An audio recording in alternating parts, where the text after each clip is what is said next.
Josué, chapitre 11.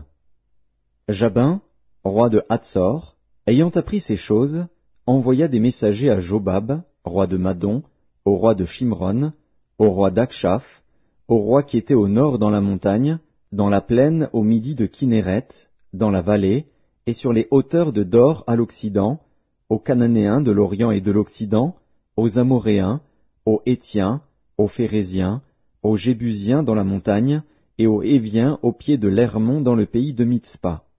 Ils sortirent, eux et toutes leurs armées avec eux, formant un peuple innombrable comme le sable qui est sur le bord de la mer, et ayant des chevaux et des chars en très grande quantité.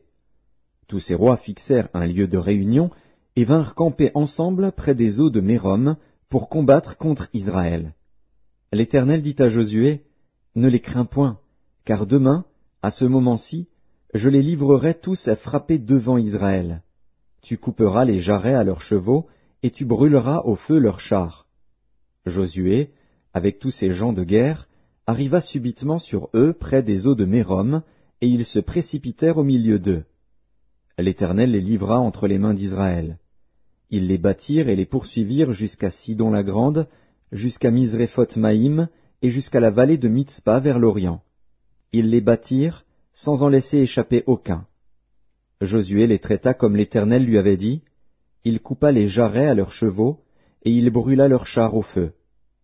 À son retour, et dans le même temps, Josué prit Hatsor, et frappa son roi avec l'épée.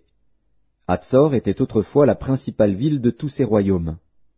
On frappa du tranchant de l'épée, et l'on dévoua par interdit tous ceux qui s'y trouvaient, il ne resta rien de ceux qui respiraient, et l'on mit le feu à Hatsor.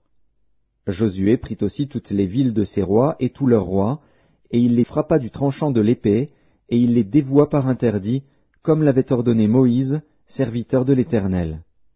Mais Israël ne brûla aucune des villes situées sur des collines, à l'exception seulement de Hatsor, qui fut brûlée par Josué.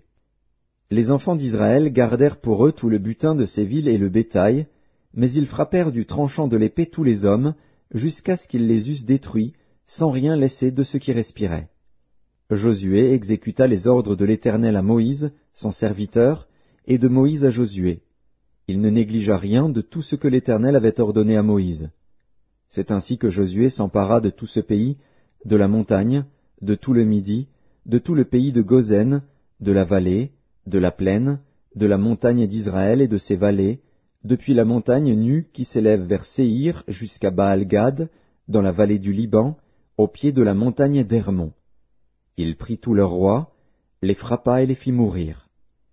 La guerre que soutint Josué contre tous ces rois fut de longue durée. Il n'y eut aucune ville qui fit la paix avec les enfants d'Israël, excepté Gabaon, habité par les Héviens. Ils les prirent toutes en combattant. Car l'Éternel permit que ces peuples s'obstinassent à faire la guerre contre Israël, afin qu'Israël les dévouât par interdit, sans qu'il y eût pour eux de miséricorde, et qu'il les détruisît, comme l'Éternel l'avait ordonné à Moïse.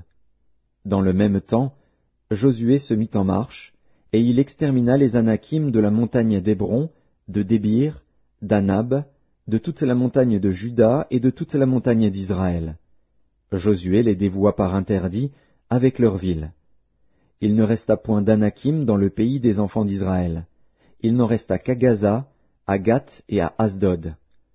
Josué s'empara donc de tout le pays, selon tout ce que l'Éternel avait dit à Moïse. Et Josué le donna en héritage à Israël, à chacun sa portion, d'après leurs tribus. Puis, le pays fut en repos et sans guerre.